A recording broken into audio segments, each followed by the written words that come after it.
हिंदी साहित्य सागर चैनल में आप सभी का स्वागत है। मेरा नाम जंगीर सिंह है।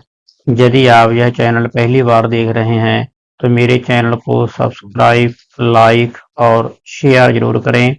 आज हम करने वाले हैं हरिवंश राय बच्चन जी के द्वारा लिखित दूसरी कविता अंधेरे का दीपक।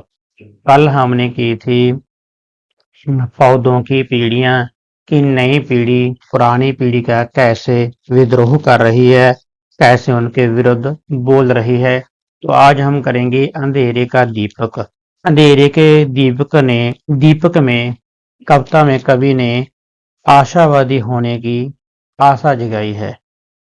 वह कहते हैं कि दीपक जलाना कब मना है, चाहे आपके सपने टूट भी जाएं, चाहे आप निराश हो जाएं, चाहे आपका महल भी टूट जाए, आपने सिर्फ हमेशा ही आशा रखनी है, दीपक जलाने की कोशिश करनी है।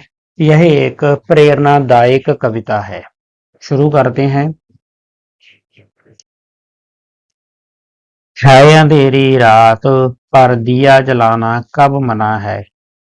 कल्पना के हाथ से कमनीय जो मंदिर बना था, भावना के हाथ ने जिसमें वितानों को तना था, सपन ने अपने करों से था जिसे रुचि से संवारा।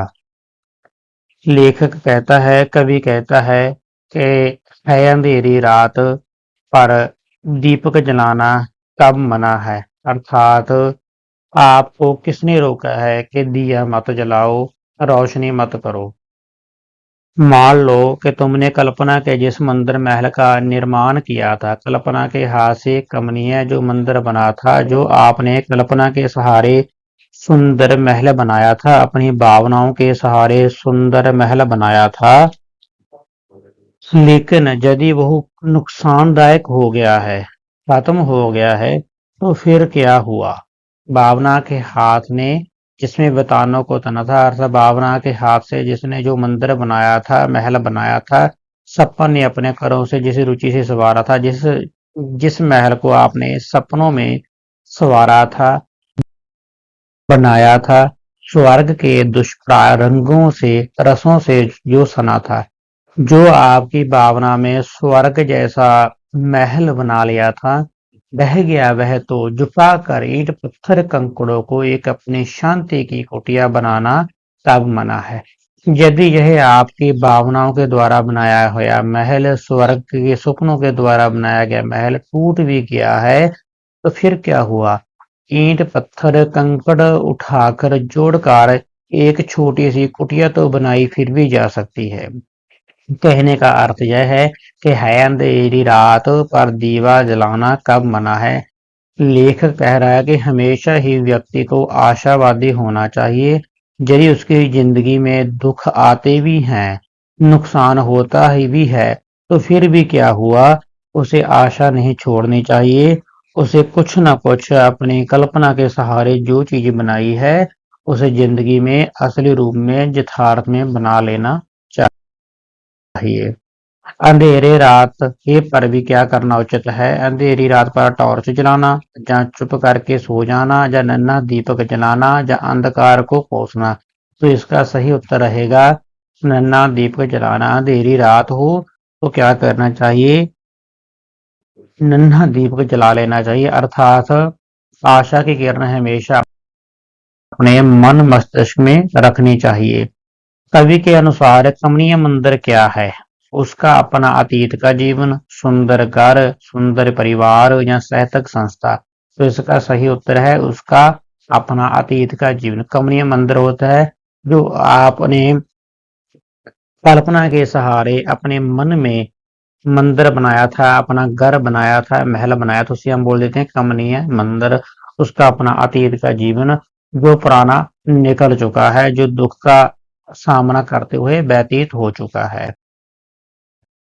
जब सुखमय जीवन नष्ट हो चुका है, तब कवि क्या करना चाहता है, एकांत में कुटिया बनाना चाहता है। वह कहता है कि यदि उनका जीवन दुखमयी रहा है, उनकी जीवन की जरूरतें नहीं पूरी हो सकी हैं, उनका सपना था महल बनाने का, तो भी फिर कम से कम एक कुटिया बनाकर एक शांति की जगह में रहा जा सकता है, अर्थात शांतिपूर्वक रहा जा सकता है, चाहे उसे बहुता कुछ नहीं भी प्राप्त हुआ हो।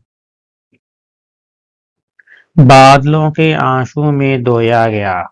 बादलों के आंसू में धोया गया नभ नील का नील नीलम का बनाया था गया मधु पात्र मनमोहक मनोरमा।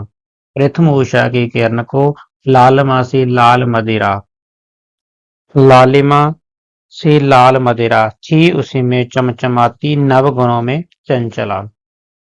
कवि कहता है कवि कहता है कि निराशा जहाँ असफलता मिलने पर भी निराश नहीं होना चाहिए। बादलों के आंसू में धोया गया नव नीलम का बनाया था गया मधु पात्र मनमोहक मनोरम। वह कहते हैं कि हमें हमेशा ही प्रेरणादायक रहना चाहिए, चाहे यदि तुमने बादलों के आंसुओं से धुले नीचे नीले आकाश जैसे बहुमूल्य नीलम पत्थर से बना शराब पीने वाला प्याला टूट भी गया है, तो फिर क्या हुआ। बादलों के आंसू में धोया गया नवनील नीलम का बनाया था गया मधुपात्र होता है शराब पीने वाला पात्र। वह टूट भी गया है जो मनमोहक था मनोरम था। प्रथम उषा की किरण को लालमासी लाल मदिरा वो बर्तन टूट भी गया है जो प्याला आपके अच्छा खाने पीने वाला था, शराब पीने वाला था, तो फिर क्या हुआ।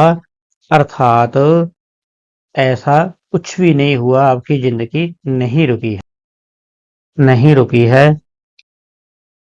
थी उसी में चमचमाती नवगुणों में चंचला सम वह अगर टूटा मिलाकर हाथ की दोनों हथेली एक निर्मल स्रोत से तृष्णा बुझाना कब मना है अंधेरी रात पर दीवा जलाना कब मना है। वह कहते कि यदि वह प्याला टूट भी गया तो क्या हुआ, हाथों की हथेली तो है। हाथों की हथेली से आप एक निर्मल स्रोत जल पी सकते हो और अपनी तृष्णा अपनी प्यास को बुझा सकते हो, क्योंकि दोनों हाथों की हथेलियां की ओक बनाकर किसी साफ चश्मे से अपनी प्यास बुझाई जा सकती है। तो इसलिए कहा जाता है कि यदि अंधेरी रात है तो फिर क्या हुआ, दीप जलाना कब मना है। प्रस्तुत पद किस कविता से लिया गया है। अंधेरे का दीपक। प्रस्तुत पद किस भाव को प्रकट करता है। आशावादी भाव को। जहां निराशावादी नहीं, आशावादी भाव को। प्रस्तुत पद में दीपक किसका प्रतीक है। आशा का, निराशा का, जीवन का, सुख का। तो दीपक का प्रतीक है आशा का। आशा की किरण हमें हमारे मन में जगा रहा है कि यदि हमारे पास बहुमूल्य वस्तुएं नष्ट हो चुकी हैं, तो फिर उसका कुछ ना कुछ तो बनाया जा सकता है, अर्थात जिंदगी आसान तो की जा सकती है। तो आज के लिए इतना ही था। आगे हैं हमारे सच्चिदानंद हीरानंद बादशाह आगे उनके द्वारा रचित कविता पढ़ेंगे हम शाम। आपका बहुत बहुत आभार, धन्यवाद।